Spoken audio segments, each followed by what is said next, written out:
Hello, and welcome to ASQ's Quality Management Division's Video Learning Series presentation.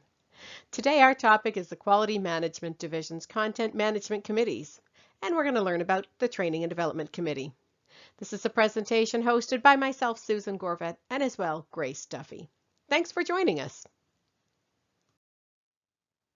Today in this video, we're going to introduce you to the Content Management Committee for Training and Development, and provide for you information on why you'd want to be involved with our Training and Development Committee, what's included in the body of knowledge for training and development, and how you can be involved.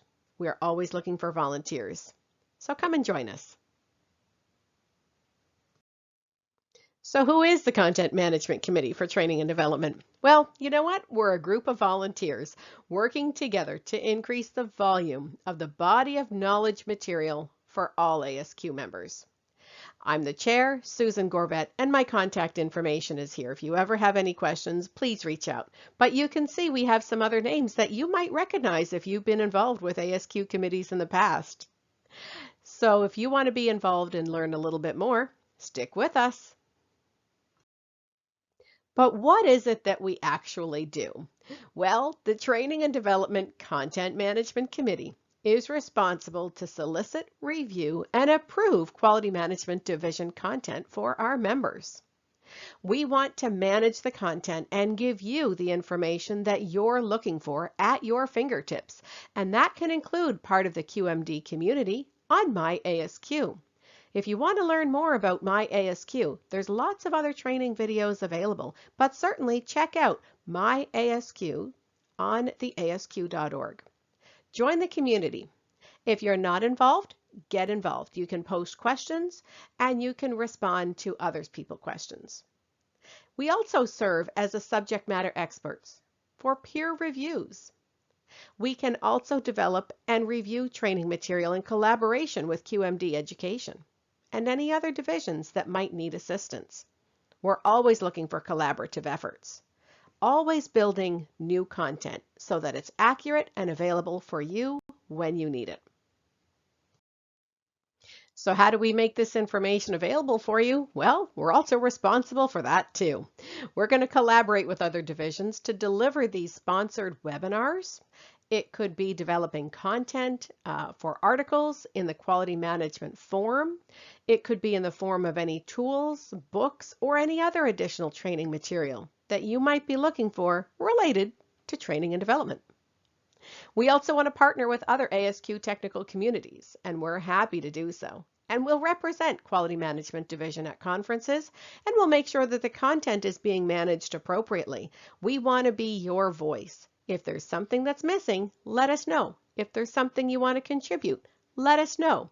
We're here to help. So what's the outcome of all this effort? Well, it's creating that relevant content available to the members. And our Quality Management Forum is our flagship publication. It's published 4 times a year and it's made available to all QMD members. So if you haven't looked at it before, hey, go out and check your emails and watch for those publications and read the Quality Management Forum articles. Some of them may have been written by someone you know within QMD. If you want to be involved, we're always looking for authors. More on that later. But we want to make this information available to you and at virtual and face-to-face events as well. So the more current the information, the volume of information, the increased information that we can make available, the better. If there is something that you might have missed, whether it's a webinar, a video, books, training materials, tools, or e-blasts, go back and look for it. We post links all the time. Check your emails for those e-blasts and links to webinars that are coming up. If you've missed a webinar, check out the QMD community. Check out My ASQ for any of those links, and you can rewatch some of those webinars that are available. We post them even if you've missed it. You can go back and check it out. We have a lot of series as well that follow from one session to another session to another session. So if you missed the first one or the first 2, you can watch those before you sign up for the 3rd webinar of that series. All of this information is made available to you through the work of our volunteers for the content management communities. So what content do we actually look at? Well, we're responsible for the body of knowledge for training and development, and that's broken down into 4 sections. Grace Duffy's going to tell you a little bit more about it. We're going to learn about training plans, training needs analysis, training materials, curriculum and development and delivery, and training effectiveness and evaluation. Grace, over to you. Well, thank you, Susan. Very well introduced. I appreciate that. As Susan shared with you, there is a sequence in the content for training and development within the Manager of Quality and Organizational Excellence body of knowledge. I had the opportunity of being part of the group that put the original body of knowledge together for the CMQ/OE exam. In those years, it was called the Certified Manager of Quality.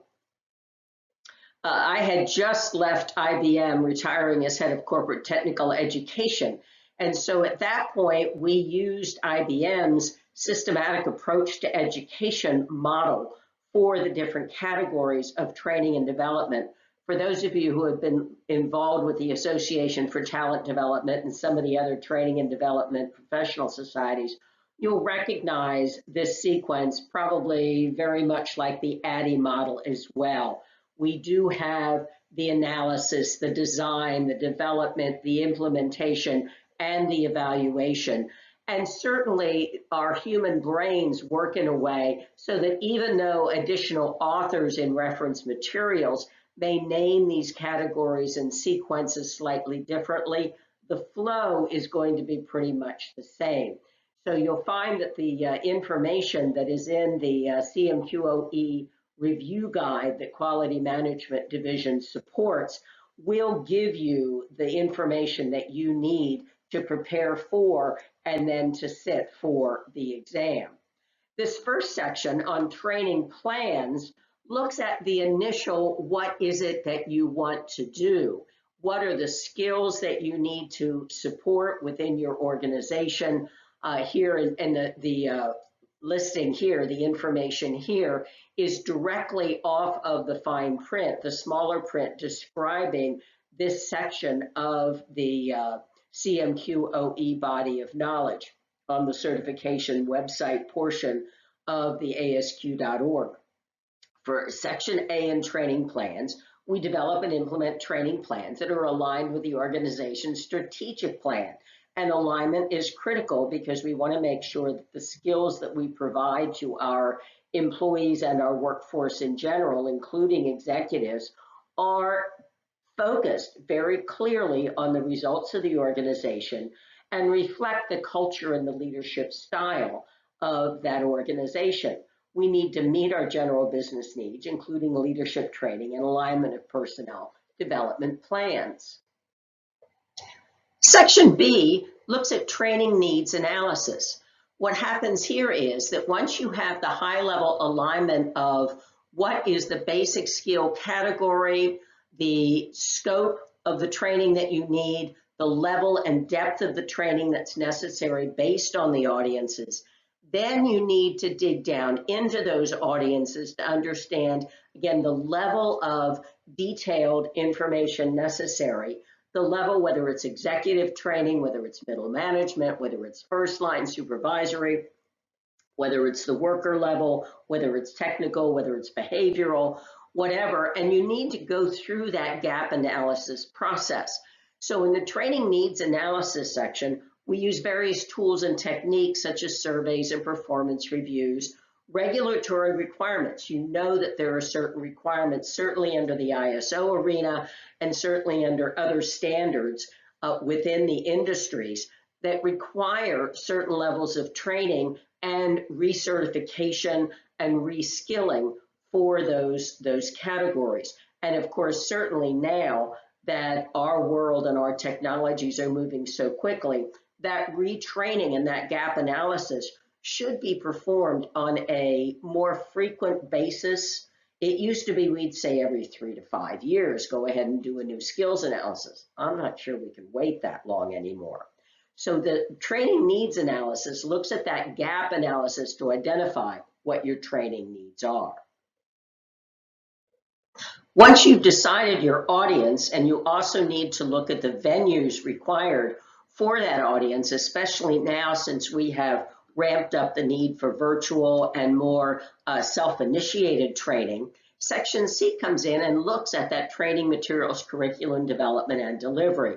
And here the specifics are that you want to study and work for is use various tools, resources, and methodologies to develop training materials and curricula that address adult learning principles and learning needs of an increasingly diverse workforce. Describe various methods of training delivery. As you know, we've talked a lot about classroom, but also the transition into virtual self-study, remote learning. So we're looking at classroom style, at workbooks, at simulations, computer-delivered training, on-the-job training, mentoring, coaching, self-directed learning.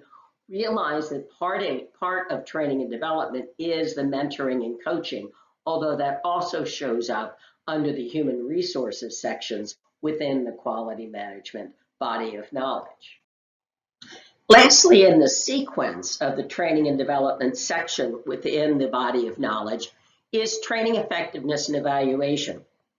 Now, for those of you who have been in leadership and in training and development for a long time, you realize that you don't wait until the end to put those measurement vehicles together. The cycle for training and evaluation, even as you're looking at that initial training plan sequence, you need to understand the level of training, the depth of knowledge, and how you're going to test and evaluate those learnings and the sequence and ability to perform meeting the needs of the organization once that training is complete. However, you design the evaluation soon after you understand your audience, the depth of the training necessary, the results that are required, the level of mastery that's needed depending on the individual who is being trained and how much they need to know. So there's a good bit to training effectiveness and evaluation. Where you want to focus your studies is to assess the training effectiveness and make improvements based on feedback from training sessions and, of course, test results, on the job behavior or performance changes, and departmental or area performance improvements.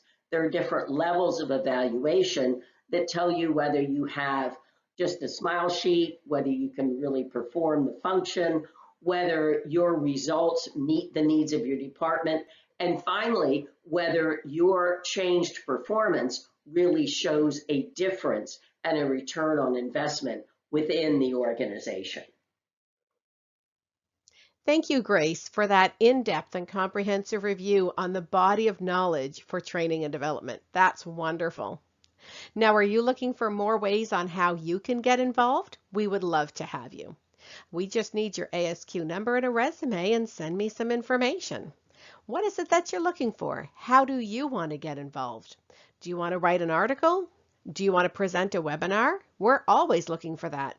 Do you want to be included on a speakers list so that you can speak for ASQ sections, whether face-to-face or virtual?